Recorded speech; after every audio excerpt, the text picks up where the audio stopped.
முதலமைச்சர் விஜயினுடைய தலைமையில் நடக்கக்கூடிய ஆட்சியில் பாலியல் குற்றங்கள் நாளுக்கு நாள் அதிகமாகிக்கிட்டே இருக்குது.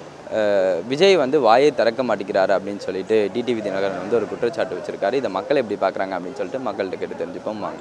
ஏன்னா ஏன்னா அந்த அந்த பாருங்கள், அந்த கோயம்பேடு மது பானம் அந்த பார் இருக்குல்ல, அதோட இன்சார்ஜ் ஒரு தாவேக்க நிர்வாகி தான் அந்த ஹோட்டலோட இன்சார்ஜ் சொல்கிறாங்க. 17 வயசு அந்த பாரில் அந்த பொண்ணை அலோவ் பண்ணியிருக்காங்க. அவளை வந்து அந்த அந்த லேடி எமோஷனல் ஆகிட்டா அந்த காரில் ஏற்றி அந்த அந்த கேங்ஸ்டர் இதாகிடுச்சு, சண்டை ஆகிடுதுல. காரில் ஏற்றிட்ட ஒரு பொண்ணு 18 வயசு, ஒரு பொண்ணு 17 வயசு, 2 பேரும் மர்டர். யோசிச்சு பாருங்கள் கொஞ்சமாவது. 6 பொண்ணுங்க ஒரு பிலோ 17-18 வயசு பொண்ணுங்க அங்கே வந்து அலோவ் பண்ணியிருக்காங்க. இன்னும் ஒரு 7 பேர் யங்ஸ்டர்ஸ் வராங்க. ஏதோ உள்ளுக்குள்ளே சண்டை நடக்குது. வெளியில் வந்து அட்டாக் பண்ணுறாங்க. அந்த பாரோட நிர்வாகி ஒரு தாவேக்க நிர்வாகி பாலாஜின்னு சொல்லியிருக்காங்க. அந்த பாரை இன்றைக்கி சீல் வச்சுருக்காங்க. இதெல்லாம் அலோவ் பண்ணியிருக்காங்கல்ல. இதெல்லாம் நீங்கள் மைனூட்டாக பார்க்கணும்ல. எல்லா டிஜிபி கூப்பிட்டு எல்லா லா அண்ட் ஆர்டர் எல்லாரையும் கூப்பிட்டு நீங்கள் மைனூட்டாக அதெல்லாம் பார்க்கணும்ல. நீங்கள் அந்த ஸ்டெப்ஸை அன்றைக்கி சொல்கிறாரு, கிரைம் ரேட் அதிகமாக போச்சு, ஆரம்பத்தில் கஞ்சாவெலாம் நீங்கள் இனிஷியல் ஸ்டேஜ்லேயே ஒழிச்சிருந்தா இந்தளவுக்கு அதிகமாக இருக்காதுல்ல. அப்படி சொல்லக்கூடாதுல்ல. பொறுப்பு நம்ம தானே. ஃபுல்லாக டேக் ரெஸ்பான்சிபிலிட்டி சிஎம் தான். இன்றைக்கி அவர் தான். நீங்கள் சீட்டில் இருக்க வரைக்கும் நீங்கள் தான் பொறுப்பு. நீங்கள் யாரையுமே குறை சொல்ல முடியாது. நீங்கள் அதிமுக அப்படி செஞ்சுட்டான், அவங்கெல்லாம் அப்படி செஞ்சாங்கன்னு தான் மாற்றி மக்கள் உங்களுக்கு ஓட்டு போட்டிருக்காங்க. நீங்கள் தான் டேக் சார்ஜ். இந்த 8 கோடி மக்களுக்கு நீங்கள் ரெஸ்பான்சிபிலிட்டி. வடநாட்டுக்காரன் வடநாட்டு நம்ம சகோதரர் எல்லாம் ஃப்ரெண்ட்ஸ் தானே. அவங்க ஒரு 1.5 கோடி பேர் இங்கே தான் இருக்காங்க. அவங்களுக்கு நீங்கள் தான் பாதுகாப்பு. அவங்களுக்கு இப்போ நார்த் இந்தியன்ஸுக்கு சரியான பாதுகாப்பு இல்லைங்க. ரொம்பாட்டு அந்த ஷெட்டில் அந்த வேலை செய்கிற இடத்துல கீழே ஷெட்டில் அங்கே தங்கியிருக்காங்க. அவங்களுக்குலாம் ஒரு சேஃப்டி பண்ணி கொடுக்கணும். அவங்களுக்குலாம் தங்குறதுலாம் இட வசதி பண்ணி கொடுக்கணும். அவங்க நமக்காக தான் உழைக்கிறாங்க. நம்ம இந்திய நாட்டுக்குள்ளே தானே இருக்காங்க. இல்லை நம்மளுடைய சகோதரர்கள் தானே. அவங்களுக்கு நம்ம தான் அதெல்லாம் பண்ணி கொடுக்கணும். டோட்டலாக இந்த கவர்மெண்ட்டுக்கு இந்த ஓட்டு போட்ட 1.25 கோடி பேர் ஒரு ஓட்டு போட்டிருக்காங்க. Full responsibility take to CM Vijay sir தான். நான் வேறு கட்சியாக இருக்கலாம், நீங்கள் வேறு கட்சியாக இருக்கலாம், நீங்கள் வேறு கட்சியாக இருக்கலாம். இப்போ காரணமே நீங்கள் சொல்லக்கூடாது. ஒரு சீட்டு 2 சீட்டுக்கு கூட்டணிக்கிட்ட பேரம் பேசிகிட்டு இருக்காங்க. அப்படியெல்லாம் இருக்கிறப்ப இவர் மண்ணும் ஒரு ரட்சகர் கிடையாது. இவர் வந்து மக்களோட மக்களை கலக்கணும், மக்களோட பிரச்சனை என்னன்னு முதல்ல கவனிக்கணும், ஊடகங்களில் வர செய்திகள்லாம் பார்க்கணும், அதுக்கு 10 பேர் போடணும், அதெல்லாம் அவர் கவனத்துக்கு கொண்டு வரணும். அதில் என்ன நடவடிக்கை எடுக்கணுங்கிறது தினசரி ஊடகத்துக்கு பார்த்து பேசி தகவல் கொடுக்கணும். ஊடகங்கிறது வந்து அது மக்கள் தொடர்பு சாதனம். அது மக்கள்கிட்ட நான் என்ன செயல்படுறேங்கிறது ஊடகத்தின் மூலமாக தான் சொல்ல முடியும். ஒரு ரீல்ஸ் எடுத்து போகிறதெல்லாம் சரியாக வராது. இது ஊடகங்களை தினசரி சந்திக்கணும். அவங்க கேட்குற கேள்விக்கு நம்ம பதில் சொல்லணும். அதான் சரியான அரசாங்கமாக இருக்க முடியும். வாயை திறக்காமல் இருக்கிறது வந்து மிகப்பெரிய தவறு. முதலமைச்சராக இருக்கக்கூடிய ஒரு நபர் வந்து அந்த டிபார்ட்மெண்ட் அவருக்குன்னு உள்துறை வந்து அவர்கிட்ட இருக்குது. அந்த உள்துறையில் உள்ள பொறுப்புள்ள உள்ள அந்த போலீஸ் அதிகாரிகளை வைத்து உடனே இம்மிடியட்டாக அந்த நபரை கைது செய்யணும். அந்த கைது செய்த விஷயத்தை வந்து மக்கள் மத்தியில் எடுத்து சொல்வதற்கு பேப்பர் மூலமாக நியூஸ் போக வேண்டும். எல்லா விதமான நியூஸ் மூலமாக அது பரவ வேண்டும். கைது செஞ்சவங்களுக்கு நடவடிக்கை எடுத்து அது வந்து பாதிக்கப்பட்டவர்களுக்கு தீர்வழி எடுத்ததுக்கு இது ஒன்று செய்யணும். இது வந்து முதலமைச்சர் வந்து இது சாதாரண ஒரு சின்ன பையன் வேணாலும் செய்வான். அந்த விஷயத்தை இன்னுமே இவரே செய்யவே இல்லை. அப்படிங்கையில் வந்து இவர் இப்போ எந்த அளவுக்கு வருவாருங்கிறது வந்து இது வந்து ஒரு கேள்விக்குறியாக இருக்குங்க. அவ்வளோதான் விஷயம். நாளுக்கு நாள் ரொம்ப அதிகமாக இருக்குது. சட்ட ஒழுங்கு அவர் வந்து போலீஸ் இலாக்காவுடைய மந்திரியாக இருந்தாலும் அவர் கடந்த காலத்தில் அவருடைய அறிக்கைகள் அவருடைய வாக்குமூலங்கள்லாம் பார்த்தீங்கன்னா பாலியல் தொல்லைகள் இந்த ஆட்சியில் மாண்புமிகு முன்னாள் முதலமைச்சருடைய திராவிட முன்னேற்ற கழக ஆட்சியில் நிறைய நடந்துன்னு சொன்னாரே தவிர 5 ஆண்டுகளில் நடந்த அங்கங்கே நடக்கிற ஒரு குற்றங்களை பெருசாக சொன்னார். இப்போ ஒரு மாதத்துக்குள்ளே உங்களுக்கே தெரியும் எத்தனை குற்றங்கள் எவ்வளோ தமிழ்நாட்டில் இப்போ நடந்து வருது. கொடூரமான சின்ன பிள்ளை சிறு பெண்களெல்லாம் கூட்டு போய் எந்த அளவுக்கு பாலியல் தொல்லைகள் கொடுக்காங்கங்கிறது சட்ட ஒழுங்கு ரொம்ப மோசமான நிலையில். இதே நிலைமையில் போனால் தமிழ்நாடு ரொம்ப சீரழிஞ்ச நிலைக்கு வந்துடும். அந்த மாதிரி ஒரு நிலையில் நடந்துக்கிட்டு இருக்குது. அதனால் இப்போ செந்தில் பாலாஜியை பொறுத்த மட்டும் அவர் சொன்னதெல்லாம் 100க்கு 100 உண்மை தான்.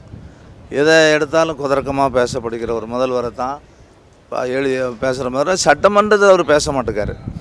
டெல்லி பிரதமரை பார்க்க போனார். பிரதமரை பார்க்க டெல்லிக்கு போயிட்டு அங்கே 7 நிமிடம் தான் அவருக்கு வாய்ப்பு கிடச்சிருக்கு. ஒரு தமிழ்நாட்டிலேருந்து நான் என்னெல்லாமோ கேட்க போகிறேன் அப்படின்னு சொன்னவர் ஒன்றுமே இல்லாமல்.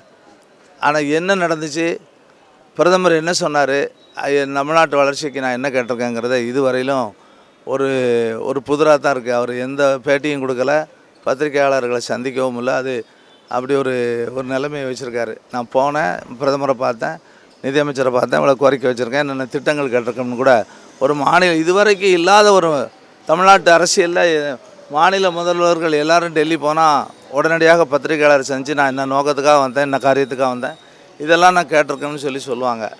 நான் இவரை பொறுத்த மட்டும் எதுவுமே இல்லாமல் உடனே வந்துட்டார். அது அவருக்கு தான் தெரியும் என்ன இருக்குன்னு. ஒரு பொய்யான அரசியலை கடந்த சொல்லிக்கிட்டு இல்லையாரு. இந்த நிலைமையில் தான் ரொம்ப மோசமான நிலையில் அவருடைய ஆட்சி நடந்துக்கிட்டு இருக்கு. ஒவ்வொரு கட்சியிலையும் குதிரை பேரம் பேசி எத்தனை நாளைக்கு இந்த சட்டமன்ற இடைத்தேர்தல், தேவையில்லாத ஒரு இடைத்தேர்தலை தமிழ்நாட்டில் இது வரைக்கும் மைனாரிட்டி அரசுகள் எல்லாம் குறைந்த எம்எல்ஏக்களை வச்சு ஆட்சி புரிகிறதெல்லாம் நடந்துக்கிட்டு தான் செய்யுது. அதுக்காக அடுத்த கட்சியில் இருக்கிற சட்டமன்ற உறுப்பினர் பேசி ஆட்சியை தைக்க வைக்கணும்னு யாரும் இது வரைக்கும் தமிழ்நாட்டில் பண்ணலை. இவர் அதிலிருந்தே தமிழ்நாட்டில் எந்த கட்சியை உடைக்கலாம், எந்த கட்சியோடு இருக்கிற எம்எல்ஏக்களை கூப்பிட்டு சட்டமன்ற உறுப்பினரை கூப்பிட்டு அதை உடனே நம்ம ஆட்சியை நீடிக்க வைக்கிறதுக்குள்ள நிலைமையை தான் பார்க்காத தவிர அதில் ஒரு நேர்மை இல்லை அவர்கிட்ட. ஒரு உண்மையான நேர்மை இல்லாத ஒரு அரசாங்கத்தை கொண்டு போகணுங்கிறதுக்காண்டி ஒவ்வொரு சிறு கட்சிகளையும் ஒவ்வொரு கட்சியையும் உடைச்சி அதில் ஒரு எம்எல்ஏ உள்ள ஒரு அமமுக கட்சி எம்எல்ஏ கூட குதிரை பேரம் பேசியிருக்காரு. ஒரு தமிழ்நாட்டில் நீண்ட காலமாக புரட்சி தலைவி ஜெயலலிதாவால் லாட்ரி அன்றைய காலத்தில் நிப்பாட்டப்பட்டது. அந்த ஒரு குடும்பத்தை இங்கே அவர் மந்திரி சபையில் இடம்பெற வைத்துட்டு ஒரு ஆளுமை தன்மையோடு அந்த ஆளை முதலமைச்சரை இவர் வச்சுக்கொண்டு அவர் ஆதவ அர்ஜுன் தான் தமிழ்நாட்டு அரசியலில், அவருடைய மாமியார் அதிமுகலேருந்து வந்தவங்க 2 பேர் தான் இப்போ தமிழ்நாட்டு அரசியலே ரொம்ப ஒத்து நோக்கி போய்கிட்டு இருக்க அளவில் அவங்க 2 தான் இப்போ தமிழ்நாட்டு அரசியலில். அவங்க லாட்ரி குடும்பம் வந்த பிறகு அதிமுகவும் தாவேகாவும் இப்போ தமிழ்நாடு லாட்ரி குடும்பத்தில் மாட்டிக்கிடுது என்பதான் உண்மையாக தெரியுது. பாலியல் குற்றச்சாட்டு ரெகுலராக நடந்துக்கிட்டு இருக்கு. அதை இவர் வந்தால் நிறுத்திடுவேன்னு சொன்னார். நிறுத்தலாம், அதில் முடியும். அட்மினிஸ்ட்ரேட்டிவ்லாம் இவர் கையில் கிடையாது. ஏன்னா எல்லாமே பழைய அட்மினிஸ்ட்ரேட்டிவ் பழைய ஆளுகள் இருக்காங்க. ஸோ அவங்கள இவங்க கண்ட்ரோல் பண்ணுறதுக்கு இன்னும் டைம் எடுக்கும். டைம் எடுத்தால் தான் அதை ரெக்டிஃபை பண்ண முடியும். 114 லேடிஸ் கிரைம் 23 நாளில் 64 மர்டர்ஸ். நேற்று எஸ்டர்டே டிவி விவாதத்தில் பேசுகிறாங்க. அதை பற்றி 168 கிரைம் ஆயிருக்கு. 178 கிரைம் ஆயிருக்கு. இல்லை இல்லை இல்லை இல்லை அந்த அளவுக்குலாம் இல்லை. ஆனால் இப்போ டிஎம்கே கவர்மெண்ட் நடந்துகிட்டு தான் இருந்துச்சு. இன்னொன்றுங்க, இப்போ தனி மனிதன் வீட்டுக்குள்ளே மர்டர் பண்ணிக்கிறான், அடிச்சுக்கிறான். இதுக்கு போலீஸ் ரெஸ்பான்சிபிலிட்டி எடுத்துக்கணும் முடிஞ்சு. பட் அதெல்லாம் இன்டெப்த்தாக போய் கண்ட்ரோல் பண்ண முடியாது. ஹஸ்பண்டுக்குள்ளே சண்டை, வீட்டுக்குள்ளே அவன் ஒய்ஃப் அட்டாக் பண்ணிடுறான், அந்த அளவுக்கு டெப்த்தாக அவங்க போக முடியாது. பட் காவல்துறை இனிஷியலாக கிரைமை அக்யூஸ் அரெஸ்ட் பண்ணலாம், சார்ஜ் ஷீட் போடலாம், சீக்கிரம் நடவடிக்கலாம். இவர் அதான் சொன்னார். இந்த சிங்கப்பெண் கூட இப்போ நான் இன்னாக்ரேட் பண்ண போகிறேங்கிற அது தள்ளி போயிட்டு இருக்கு. அன்றைக்கி ஏதோ கொடி போகிற ஃபங்க்ஷன் போயிட்டார். அன்றைக்கி கூட கமெண்டில் யூடியூப்பில் பார்த்தேன் பாருங்கள், இன்றைக்கி சிங்கப்பெண்ணுடைய இன்னாக்ரேஷன் ஃபங்க்ஷனு பாருங்கள். அந்த ஜெகதீஷ்னு ஒருத்தர் அந்த ரூட்டு அவர் வீட்டு ஃபங்க்ஷனுக்கு போயிட்டாருன்னு சொல்லி அதை யூடியூப்பில் அன்றைக்கி ஃபுல்லாகவே ப்ரோக்ராம் அதுக்கு ஒதுக்கிட்டார். அதான் அன்றைக்கி சொன்னாங்க. இல்லை, திடீர்னு அதை நிறுத்திட முடியாது. நம்ம திடீர்னு அதை அவர் முழுமையாக அவர் மேலே நம்ம பழி சுமத்த முடியாது. இது சமூக பொறுப்பு இருக்குது. அதாவது முதல்ல இப்படிப்பட்ட சிந்தனை உள்ள மனப்போக்கே மாற்றணும். ஏன்னா இப்போ நம்ம மற்ற மாநிலங்களை விட தமிழ்நாடு வளர்ச்சி அடைஞ்ச மாநிலம் நம்ம வச்சுருக்கோம். ஆனால் இதில் மட்டும் நம்மளோட பார்வை அப்படி இவ்வளோ மோசமாக போகுது. அந்த மனநிலையை மாற்றணும். ஏன்னா நாம் பெண்களை தெய்வமாக வழிபட்டது, தெய்வமாக மதிக்கிறக்கூடிய இடத்துல போய் அந்த ஒரு சிறுமியை அது இப்படி ஒரு பார்வையோடு பார்க்குறது மிகப்பெரிய அபத்தம். இது மனப்பிறழ்வு, அது சைக்கோத்தனம்னு சொல்லணும். அது அந்த மனநிலையை மாற்றினா அது முழுசாக அவர் மேலே குற்றச்சாட்டு வைக்க முடியாது. ஆனாலும் கருத்து சொல்லணும், பதறி போயே பேசணும். ஏம்டு பிள்ளை அந்த பிள்ளை இல்லை, குழந்தை தான். அது ஏழை விட்டு பிள்ளை இருந்தாலும் சரி, கோடீஸ்வரன் விட்டு பிள்ளை இருந்தாலும் சரி. அதனால் அந்த இதில் அவர் கருத்து சொல்லணும். நான் வன்மையாக நடவடிக்கை கண்டிக்கிறேன், காவல்துறை சரியான நடவடிக்கை எடுக்க நான் வற்புறுத்துறேன், உத்தரவிடுறேன்னு சொல்லணும். குறைந்தபட்சம் அந்த அறிவு நாணயமாக தான் அவருக்கு வேணும். அதாவது இப்போ ஒரு நிகழ்வு நடக்குதுயா, அதை அவர் பொறுப்பேற்க முடியாது. ஆனால் அதே சமயத்தில் அதை மீடியாவை கூப்பிட்டு ஊடகங்களில் அவர் இதை கண்டிக்கணும். நான் மக்கள்கிட்ட ஒரு நம்பிக்கை ஏற்படுத்தணும். நான் உடனே அரசு துறையை முடுக்கி விட்டு நான் அதை உடனடியாக நடவடிக்கை எடுக்கிறேன், அந்த தீர்வு கொண்டு சொல்கிறேன், அந்த குற்றவாளிகளை நான் சட்டப்படியான தண்டனைக்கு உட்படுத்துகிறேன்னு சொல்லி நம்பிக்கையை மக்கள் மத்தியில் ஏற்படுத்தணும். தினசரி முதல்ல நாளிதழெல்லாம் படிக்கணும்யா. ஒவ்வொரு நாளிதழும் என்ன செய்தி வருதுன்னு படிக்கணும். அப்போ தான் ஒரு முதலமைச்சர் தன்னை ஒரு சரியான செவனே ஆட்சியை நடத்த முடியும். இன்னொன்று நான் கேள்வி கேட்குறேன். அதாவது இப்போ திமுக அதிமுக ஆட்சி காலத்தில் இருந்த அலுவலர்கள் தான் இப்போவும் இருக்காங்க. நீங்கள் அவங்களாம் யாரையும் மாற்றலை. அவங்களாம் மாற்றிவிட முடியாமல் நான் பெரிய மாற்றத்தை கொண்டு எப்படி கொண்டு வர போகிறீங்க? அதே அலுவலர்கள் தான் இப்போவும் இருக்காங்க. இன்னும் சொல்லப்போனால் 30 ஆண்டுகளுக்கு முன்னாடி அஸ்ஸாமில் பிரபலகுமார் முகந்தான ஒரு மாணவர் இயக்கம் பெரிய அளவில் வளர்ந்தாங்க. பெரிய போராட்டம் பண்ணி அஸ்ஸாம் கண பரிஷத்துன்னு ஒரு அமைப்பு உருவாக்கி அங்கே அஸ்ஸாமில் ஆட்சியை பிடிச்சாங்க.